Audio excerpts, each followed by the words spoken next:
कहाँ है मेरा पेन?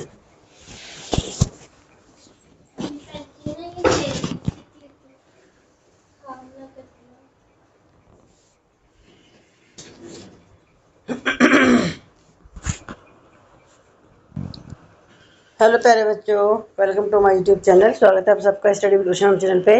आज हम 9th क्लास का ज्योग्राफी का पार्ट नंबर 4 जलवायु के बारे में पढ़ेंगे।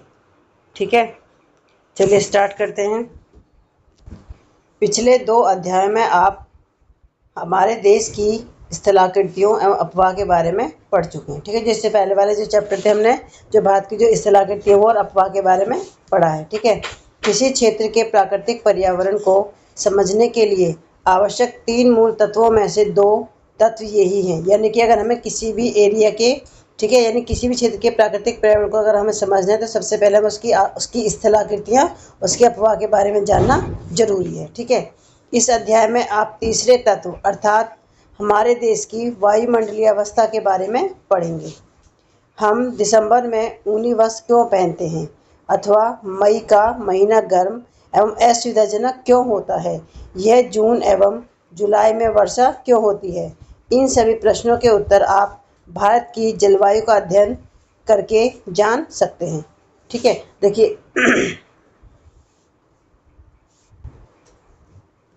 एक विशाल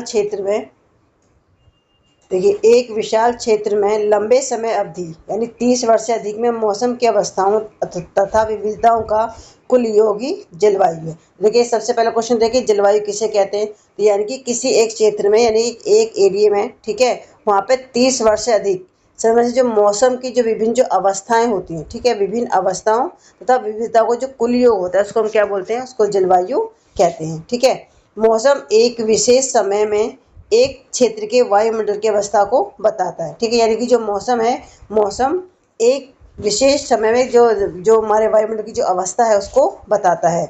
मौसम तथा जलवायु के तत्व जैसे तापमान, वायुमंडलीय दाब, पवन, आर्द्रता तथा वर्षण एक ही होते हैं। आपने अवश्य ध्यान दिया होगा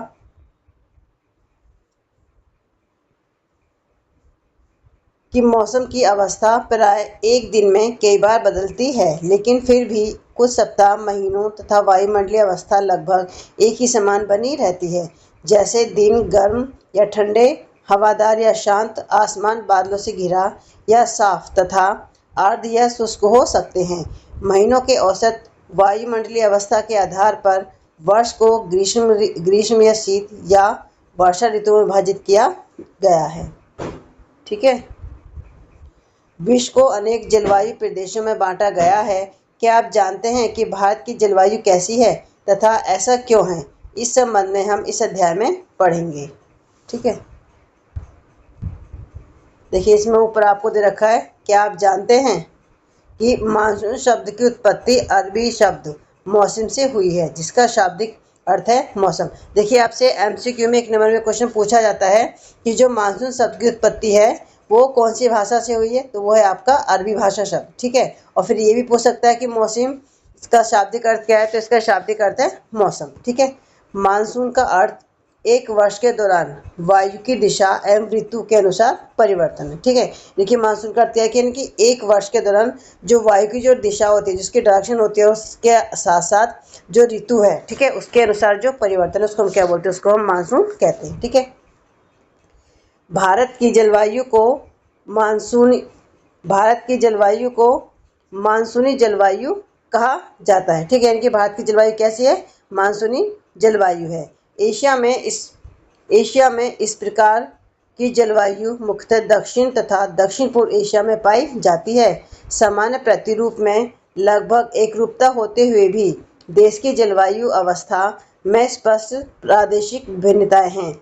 आइए हम 2 महत्वपूर्ण तत्व तापमान एवं वर्षण को लेकर देखें।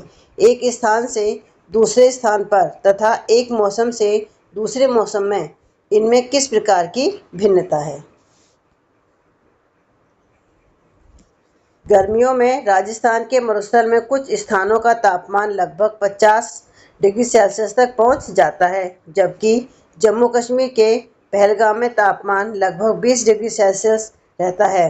सर्दी की रात में जम्मू कश्मीर में द्रास का तापमान -45 डिग्री सेल्सियस तक हो सकता है, जबकि थिरुवनंतपुरम में यह 22 डिग्री हो सकता है। ठीक है, देखिए यहाँ पे दो हमें स्थान दिए गए कि राजस्थान का जो मरुस्थल है, ठीक है, वहाँ पे कुछ स्थानों का जो तापमान है कहाँ 50 तक पहुँच जाता है। ठीक है, और ऐसी जो जम्मू कश्मीर में एक पहलगाम जगह है, वहाँ पे का जो तापमान है वो 20 डिग्री सेल्सियस रहता है। ठीक है, और सर्दी की रात में जो जम्मू कश्मीर का द्रास जगह है, वहाँ पर जो टेम्परेचर -45 डिग्री तक हो सकता है। ठीक है, अब वर्षण की ओर ध्यान दें। वर्षण के रूप तथा प्रकार में ही नहीं बल्कि इसकी मात्रा एवं ऋतु के अनुसार वितरण में भी भिन्नता होती है। हिमालय में वर्षण अधिकतर हिम के रूप में होता है तथा देश के शेष भाग में यह वर्षा के रूप में होता है। वार्षिक वर्षण में भिन्नता मेघालय में 400 सेंटीमीटर से लेकर लद्दाख एवं पश्चिम राजस्थान में 10 सेंटीमीटर से भी कम होती है। देश के अधिकतर भागों में जून से सितंबर तक वर्षा होती है, लेकिन कुछ क्षेत्रों जैसे तमिलनाडु तट पर अधिकतर वर्षा अक्टूबर और नवंबर में होती है। ठीक है, यानी कि जो तमिलनाडु एक ऐसा क्षेत्र है जहाँ पे जो ज़्यादा जो बारिश कब होती है वो अक्टूबर और नवंबर में होती है। ठीक है, सामान्य रूप से तटीय क्षेत्रों में तापमान में अंतर कम होता है। देश के आंतरिक भागों में मौसमी या ऋतुनिष्ठ अंतर अधिक होता है। उत्तरी मैदान में वर्षा की मात्रा सामान्यतः पूर्व से पश्चिम की ओर घटती जाती है। ये भिन्नताएं लोगों के जीवन में विविधता लाती हैं, जो उनके भोजन, वस्त्र और घरों के प्रकार में दिखती है।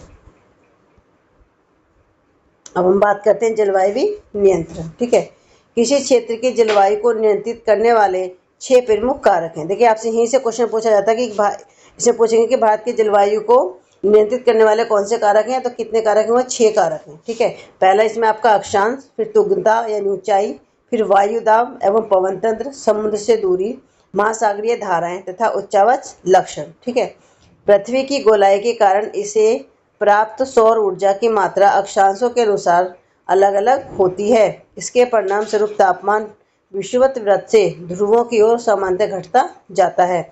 जब कोई व्यक्ति पृथ्वी की सतह से ऊंचाई की ओर जाता है तो वायुमंडल की सघनता कम हो जाती है तथा तापमान घटता जाता है। यानी कि जैसे हम नीचे से ऊपर ऊंचाई की तरफ जाते हैं तो जो तापमान है वो तापमान घटता जाता है। ठीक है, इसलिए पहाड़ियाँ गर्मी के मौसम में भी ठंडी होती हैं।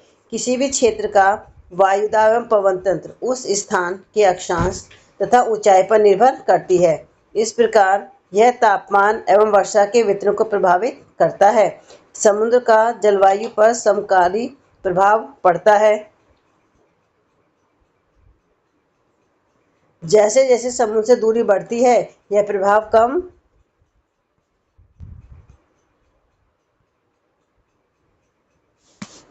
हो जाता है एवं लोग विषम मौसमी अवस्थाओं को महसूस करते हैं। इसे महाद्वीपीय अवस्था, गर्मी में बहुत अधिक गर्म एवं सर्दी में बहुत अधिक ठंड कहते हैं। ठीक है, यानी कि महाद्वीपीय अवस्था क्या होती है? यानी कि जहाँ पे गर्मी में बहुत ज़्यादा गर्मी और सर्दी में बहुत अधिक ठंड होती है, उसको हम क्या बोलते हैं? महाद्वीपीय अवस्था कहते हैं। ठीक है, और महासागरीय धाराएं समुद्र से तट की ओर चलने वाली हवाओं के साथ तटीय क्षेत्रों की जलवायु को प्रभावित करती हैं।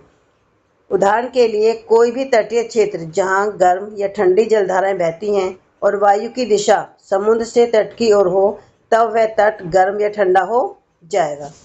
ठीक है, अंत में किसी स्थान के जलवायु को निर्धारित करने में उच्चावच की महत्वपूर्ण भूमिका होती है। ऊंचे पर्वत ठंडी अथवा गर्म वायु को अवरोधित करते हैं। यदि उनकी ऊंचाई इतनी हो कि वे वर्षा लाने वाली वायु के रास्तों को रोकने में सक्षम होते हैं तो ये उस क्षेत्र में वर्षा का कारण भी बन सकते हैं। पर्वतों के पवन विमुख ढाल अपेक्षाकृत सूखे रहते हैं। ठीक है, अब है भारत की जलवायु को प्रभावित करने वाले कारक। तो पहला है आपका अक्षांश। ठीक है, कर्कवृत्त के मध्य भारत, पश्चिम में कच्छ के रण से लेकर पूर्व में मिजोरम से लेकर होकर गुजरती है। देश का लगभग आधा भाग कर्कवृत्त के दक्षिण में स्थित है, जो उष्णकटिबंधीय क्षेत्र है। कर्कवृत्त के उत्तर में स्थित शेष भाग उपोष्णकटिबंधीय है। इसलिए भारत की जलवायु में उष्णकटिबंधीय जलवायु एवं उपोष्णकटिबंधीय जलवायु दोनों की विशेषताएं उपस्थित हैं। ठीक है, हम बात करते हैं ऊंचाई। भारत के उत्तर में हिमालय पर्वत है। इसकी औसत ऊंचाई लगभग 6000 मीटर है। ठीक है, यानी कि जो हमारा जो हिमालय पर्वत है इसकी औसत ऊंचाई कितनी है? लगभग 6000 मीटर है। ठीक है, भारत का तटीय क्षेत्र भी विशाल है, जहाँ अधिकतम ऊंचाई लगभग 30 मीटर है। हिमालय मध्य एशिया से आने वाली ठंडी हवाओं को भारतीय उपमहाद्वीप में प्रवेश करने से रोकता है। ठीक है,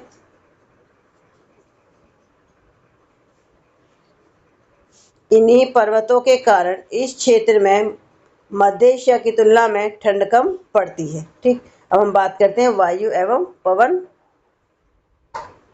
भारत में जलवायु तथा मौसम संबंधी अवस्थाएं निम्नलिखित वायुमंडलीय अवस्थाओं में संचालित होती हैं। पहला है वायु दाब एवं धरातलीय पवनें, दूसरा ऊपरी वायु परिसंचरण तथा तीसरा है पश्चिमी चक्रवाती विक्षोभ एवं उष्णकटिबंधीय चक्रवात। भारत उत्तर पूर्वी व्यापारिक पवनों वाला क्षेत्र में स्थित, यानी कि भारत कहाँ पर स्थित है? भारत उत्तर पूर्वी जो व्यापारिक जो पवनें होती हैं उस क्षेत्र में वो स्थित है। ये पवनें उत्तरी गोलार्ध के उपोष्ण कटिबंधीय उच्च दाब पट्टियों से उत्पन्न होती है। ये दक्षिण की ओर बहती कोरियालिस बल के कारण दाहिनी ओर विक्षोभित होकर विषुवतीय निम्न दाब वाले क्षेत्रों की ओर बढ़ती है। सामान्यतः इन पवनों में नमी की मात्रा बहुत कम होती है, क्योंकि ये स्थलीय भागों पर उत्पन्न होती हैं एवं बहती हैं, इसलिए इन पवनों के द्वारा वर्षा कम या नहीं होती है। इस प्रकार भारत को शुष्क क्षेत्र होना चाहिए, लेकिन ऐसा नहीं है। आइए देखें क्यों। देखिए यहाँ पे दे रखा है आपको कि कोरियोलिस बल क्या है। यहाँ से क्वेश्चन आया हुआ कि कोरियोलिस बल किसे कहते हैं, तो ये कि पृथ्वी के घूर्णन के कारण उत्पन्न आभासी बल को कोरियोलिस बल कहते हैं। यानी कि जो आपको पता है कि हमारी पृथ्वी की 2 गतियाँ हैं, ठीक है, घूर्णन, तो यानी कि घूर्णन के कारण जो भी बल होता है, लगता है, ठीक है, जो भी बल उत्पन्न होता है उसको हम क्या बोलते हैं? उसको कोरियोलिस बल कहते हैं। और इस बल के कारण जो पवनें हैं, पवनें उत्तरी गोलार्ध में दक्षिणी ओर तथा दक्षिण गोलार्ध में बाईं ओर विक्षेपित हो जाती हैं। इसे फेरेल का नियम भी कहते हैं। ठीक है, भारत की वायु दाब एवं पवन तंत्र अद्वितीय है। शीत ऋतु में हिमालय के उत्तर में उच्च दाब होता है। इस क्षेत्र की ठंडी शुष्क हवाएं दक्षिण में निम्न दाब वाले महासागरीय क्षेत्र के ऊपर बहती हैं।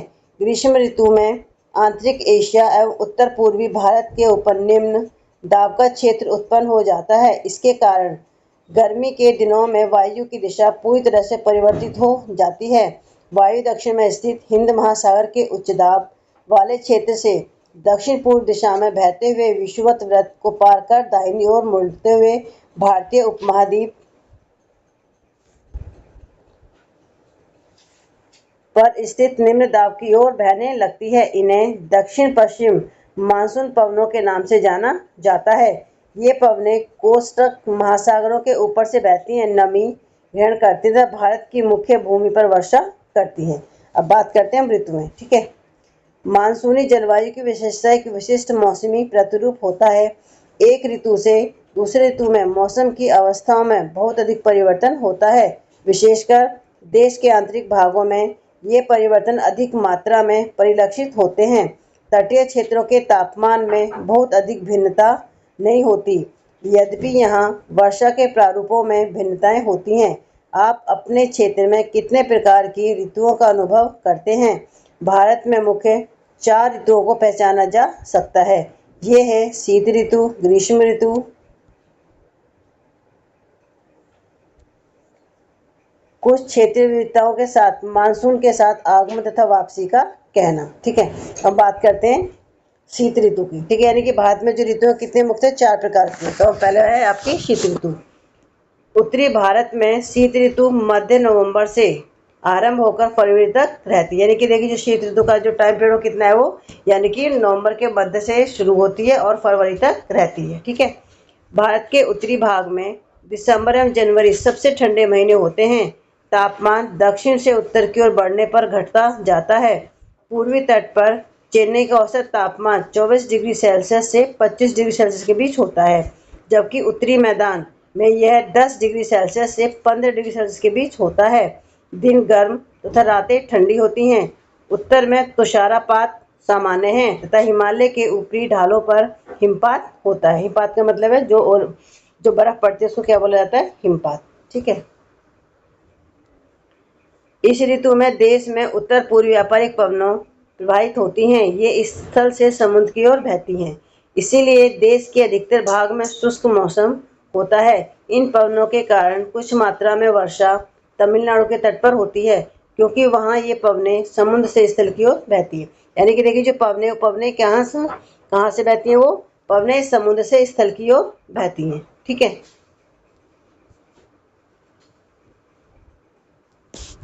देश के उत्तरी भाग में एक कमजोर उच्च दाब का क्षेत्र बन जाता है, जिसमें हल्की पवनें इस क्षेत्र से बाहर की ओर प्रवाहित होती हैं।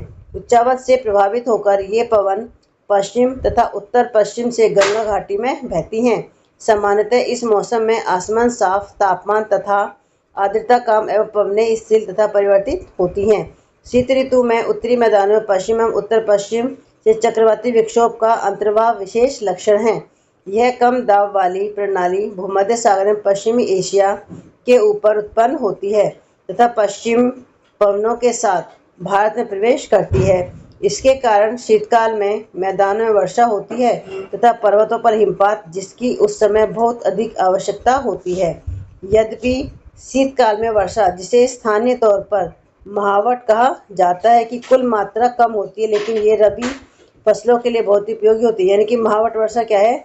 यानी कि जो सर्दियों में जो बारिश होती है, उसको स्थानीय भाषा में क्या बोला जाता है? उसको महावट कहा जाता है। ठीक है। क्योंकि ये जो बारिश है, ये जो रबी की जो फसलें होती है, उनके लिए बहुत ही महत्वपूर्ण होती है। ठीक है। प्रायद्वीपीय भागों में शीत ऋतु स्पष्ट नहीं होती है। समुद्री पवनों के कारण शीत ऋतु में भी यहाँ तापमान के प्रारूप में न के बराबर परिवर्तन होता है। ठीक है। अब हम बात करते हैं ग्रीष्म ऋतु। सूर्य के उत्तर की ओर आभासी गति के कारण भूमंडलीय ताप पट्टी उत्तर की तरफ खिसक जाती है। मार्च से मई तक भारत में ग्रीष्म ऋतु होती है। ताप पट्टी के स्थानांतरण के प्रवाह का पता विभिन्न अक्षांशों पर मार्च से मई के दौरान रिकॉर्ड किए गए तापमान को देखकर लगाया जा सकता है। मार्च में दक्कन के पठार का उच्च तापमान लगभग 38 डिग्री सेल्सियस होता है। अप्रैल में मध्य प्रदेश एवं गुजरात का तापमान लगभग 42 डिग्री सेल्सियस होता है।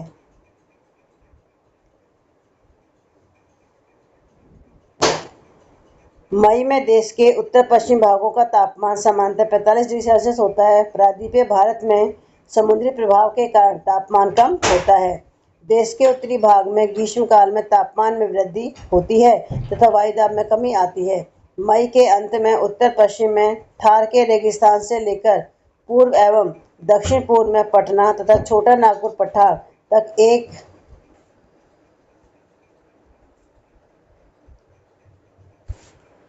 कम दाब का लंबा क्षेत्र उत्पन्न होता है। पवन का परिसंचरण इस गर्त के चारों ओर प्रारंभ होता है। लू ग्रीष्म ऋतु का एक प्रभावी लक्षण है। ठीक है। ये धूल भरी गर्म एवं शुष्क पवनें होती हैं, जो कि एक दिन के समय भारत के उत्तर एवं उत्तर पश्चिमी क्षेत्रों में चलती है। यानी कि लू कहाँ पर चलती है? उत्तर भारत।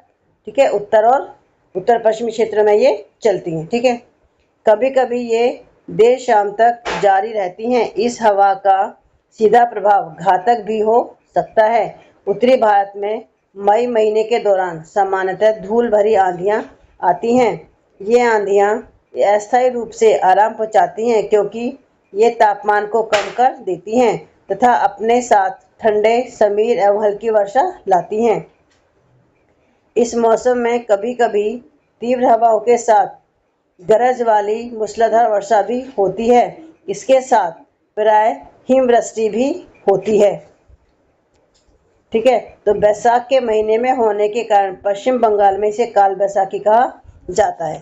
ठीक है। यानी कि काल बैसाखी कौन सी? यानी कि जो बैसाख के महीने के कारण जो पश्चिम बंगाल में जो हवा चलती है, उसको क्या बोला जाता है? उसको उस जो मूसलाधार जो बारिश होती है, उसको क्या बोला जाता है? उसको काल बैसाखी बोला जाता है। ठीक है। और ग्रीष्म ऋतु के अंत में कर्नाटक एवं केरल में प्राय पूर्वी मानसूनी वर्षा होती है और इसके कारण आम जल्दी पक जाते हैं तथा प्राय से अम्र वर्षा भी कहा जाता है। यहाँ से क्वेश्चन पूछा जाता है कि अम्र वर्षा कहाँ कहाँ पे होती है? तो कहाँ पे होती है? कर्नाटक और केरल में होती है। ठीक है।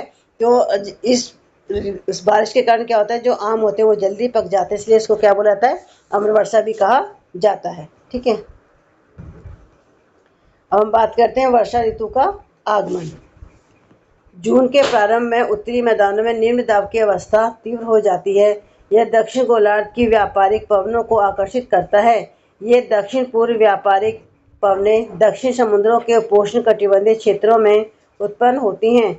चूंकि ये पवनें गर्म महासागरों के ऊपर से होकर गुजरती हैं, इसीलिए ये अपने साथ एक महाद्वीप में बहुत अधिक मात्रा में नमी लाती हैं। ये पवनें तीव्र होती हैं तथा 30 किलोमीटर प्रति घंटे के औसत वेग से चलती हैं। सुदूर उत्तर पूर्वी भाग को छोड़कर ये मानसूनी पवनें देश के शेष भाग में लगभग 1 महीने में पहुंच जाती हैं। दक्षिण पश्चिम मानसून का भारत में अंतर्वाह यहाँ के मौसम को पूरी तरह परिवर्तित कर देता है। मौसम के प्रारंभ में पश्चिम घाट के पवनमुखी भागों में भारी वर्षा लगभग 250 सेंटीमीटर से अधिक होती है। दक्कन का पठार एवं मध्य प्रदेश के कुछ भाग में भी वर्षा होती है। यद्यपि ये क्षेत्र वृष्टि छाया क्षेत्र में आते हैं। इस मौसम की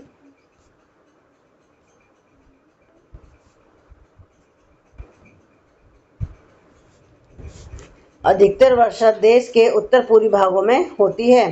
खासी पहाड़ी के दक्षिण श्रृंखलाओं में स्थित मासिनराम विश्व का सबसे अधिक, यानी कि देखिए सबसे अधिक बारिश कहाँ होती है, तो सबसे अधिक वर्षा विश्व में पूरे मासिनराम, ठीक है, मासिनराम में होती है। और मासिनराम कहाँ है? मासिनराम आपका मेघालय में है, ठीक है। घाटी पूर्व से पश्चिम की ओर वर्षा की मात्रा घटती जाती है। राजस्थान में गुजरात के कुछ भागों में बहुत कम वर्षा होती है। मानसून से संबंधित एक अन्य परिघटना है वर्षा में विराम। इस प्रकार इसमें आर्द्र एवं शुष्क दोनों तरह के अंतराल होते हैं। दूसरे शब्दों में मानसूनी वर्षा एक समय में कुछ दिनों तक ही होती है। इनमें वर्षा रहित अंतराल भी होते हैं। मानसून में आने वाले ये विराम मानसूनी गर्त की गति से संबंधित होते हैं। विभिन्न कारणों से गर्त एवं इसका अक्ष उत्तर या दक्षिण की ओर खिसकता रहता है, जिसके कारण वर्षा का स्थानिक वितरण सुनिश्चित होता है। जब मानसून के गर्त का अक्ष मैदान के ऊपर होता है,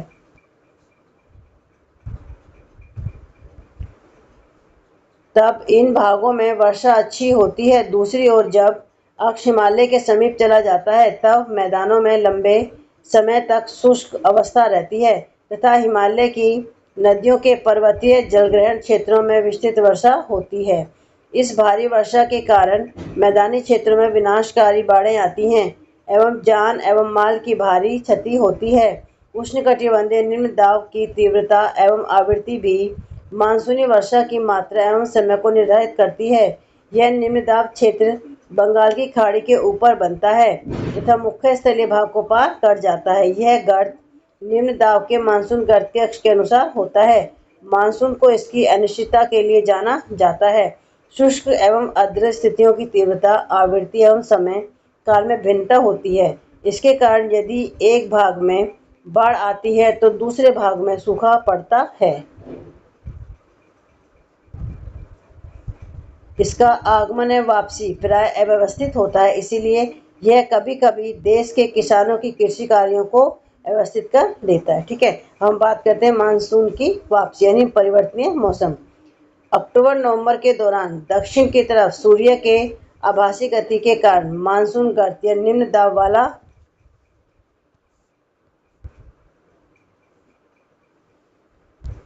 गर्त उत्तरी मैदानों के ऊपर स्थिर हो जाता है। धीरे धीरे उच्च दाब प्रणाली इसका स्थान ले लेती है। दक्षिण पश्चिम मानसून स्थिर हो जाता है तथा धीरे धीरे पीछे की ओर हटने लगता है। अक्टूबर के प्रारंभ में मानसून पवनें उत्तर के मैदान से हट जाती हैं। अक्टूबर एवं नवंबर का महीना गर्म वर्षा ऋतु से शीत ऋतु में परिवर्तन का काल होता है। मानसून की वापसी होने के आसमान साफ एवं तापमान में वृद्धि हो जाती है।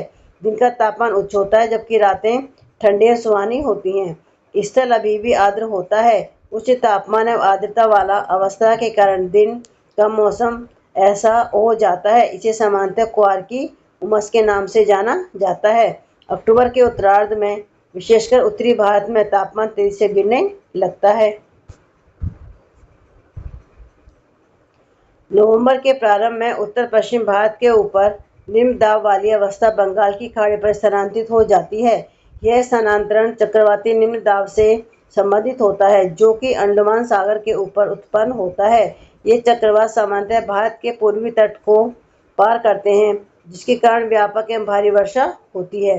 ये उष्णकटिबंधीय चक्रवात प्राय विनाशकारी होते हैं। गोदावरी, कृष्णा एवं कावेरी नदियों के संघन आबादी वाले डेल्टा प्रदेशों में अक्सर चक्रवात आते हैं, जिसके कारण बड़े पैमाने पर जान एवं माल की क्षति होती है। कभी कभी ये चक्रवात उड़ीसा, पश्चिम बंगाल एवं बांग्लादेश के तटीय क्षेत्र में भी पहुंच जाते हैं। कोरोमंडल तट पर अधिकतर वर्षा इन्हीं चक्रवातों तथा अवदाबों से होती है। ठीक है, अब हम बात करते हैं वर्षा का वितरण। पश्चिमी तट के भागों में उत्तर पूर्वी भारत में लगभग 400 सेंटीमीटर वर्षा होती है, किंतु पश्चिमी राजस्थान,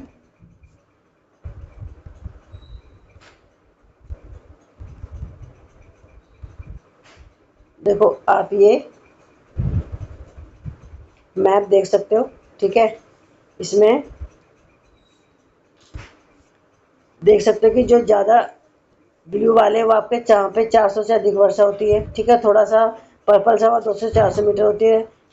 थोड़ा सा ब्लू 100 से 200 सेंटीमीटर। ठीक है, लाइट ब्लू 60 से 100 सेंटीमीटर। फिर उसके बाद 40 से 60, फिर 20 से 60 और 0 से 20 जो आपका बिल्कुल वाइट है। ठीक है, ये आप वाइट वाला एरिया आप देखते हो, राजस्थान का जो ये एरिया यहाँ पे जो बारिश है वो बहुत ही कम होती है। ठीक है,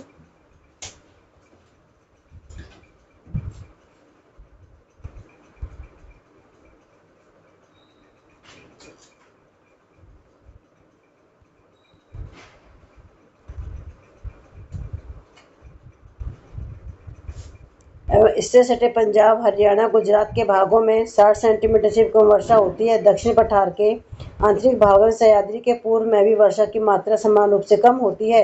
इन क्षेत्रों में वर्षा की मात्रा कम क्यों होती है? जम्मू कश्मीर के लेह में भी वर्षण की मात्रा काफ़ी कम होती है। देश के शेष हिस्से में वर्षा की मात्रा मध्यम रहती है। हिमपात हिमालय क्षेत्रों तक ही सीमित होता है। मानसून की प्रकृति के परिणाम स्वरूप एक वर्ष से दूसरे वर्ष होने वाले वार्षिक वर्षा की मात्रा में भिन्नता होती है। वर्षा की विषमता निम्न वर्षा वाले क्षेत्र जैसे राजस्थान, गुजरात के कुछ भाग तथा पश्चिमी घाटों के वृष्टि छाए प्रदेशों में अधिक पाई जाती है। अतः अधिक वर्षा वाले क्षेत्रों में बाढ़ें अधिक आती हैं, जबकि निम्न वर्षा वाले क्षेत्र में सूखे की आशंका बनी रहती है। यानी कि देखिए, जहाँ पे बारिश ज़्यादा होगी वहाँ पे क्या होगा, वहाँ पे बाढ़ आएगी, और जहाँ पे बारिश कम होगी वहाँ पे सूखे के हालात बन जाते हैं। ठीक है, मानसून एकता का परिचय। आप पहले ही पढ़ चुके हैं कि हिमालय अत्यंत ठंडी पवनों से भारतीय उपमहाद्वीप की रक्षा करता है। इसके कारण अपेक्षाकृत उच्च अक्षांशों के बावजूद उत्तरी भारत में निरंतर ऊंचा तापमान बना रहता है। इसी प्रकार प्रायद्वीपीय पठार में तीनों ओर से समुद्र के अभाव के कारण न तो अधिक गर्मी पड़ती है और न ही अधिक सर्दी पड़ती है। ठीक है, यानी कि देखिए, जो हमारा प्रायद्वीपीय पठार है वहाँ पे वो तीनों तरफ समुद्र से घिरा हुआ है। ठीक है, उन समुद्र के प्रभाव के कारण क्या होता है कि ना तो वहाँ पे अधिक गर्मी पड़ती है और न ही अधिक सर्दी। ठीक है, तो इस समकारी प्रभाव के कारण तापमान की दिशाओं में बहुत कम अंतर पाए जाते हैं, परंतु फिर भी भारतीय प्रायद्वीप पर मानसून की एकता का प्रभाव बहुत ही स्पष्ट है। पवन की दिशाओं का ऋतुओं के अनुसार परिवर्तन तथा उनसे संबंधित ऋतुओं की दशाएं ऋतु चक्रों को एक लय प्रदान करती हैं। वर्षा की अनिश्चितताएं तथा उसका असमान वितरण मानसून का एक विशिष्ट लक्षण है। संपूर्ण भारतीय भूदृश्य, इसके जीव तथा वनस्पति, इसका कृषि चक्र, मानव जीवन तथा उनके त्योहार उत्सव सभी इस मानसूनी लय के चारों ओर घूम रहे हैं। उत्तर से दक्षिण तथा पूर्व से पश्चिम तक संपूर्ण भारतवासी प्रतिवर्ष मानसून के आगमन की प्रतीक्षा करते हैं। ये मानसूनी पवनें हमें जल प्रदान कर कृषि की प्रक्रिया में तेजी लाती हैं एवं संपूर्ण देश को एक सूत्र में बांधती हैं। नदी घाटियाँ जो इन जल का संवहन करती हैं उन्हें भी एक नदी घाटी का एक नाम दिया जाता है। ठीक है, तो देखिए 9th के हिसाब से ये चैप्टर बहुत ही इंपॉर्टेंट था। अगर आपको मेरा चैप्टर पढ़ा हुआ समझ में आए तो प्लीज़ मेरे चैनल को लाइक और सब्सक्राइब जरूर करें। साथ ही और बच्चों को भी शेयर करें ताकि और बच्चों को भी इसका फ़ायदा मिल सके। ठीक है, तो आज की वीडियो में बस इतना ही। मिलते हैं आपसे नेक्स्ट वीडियो में। Thank you.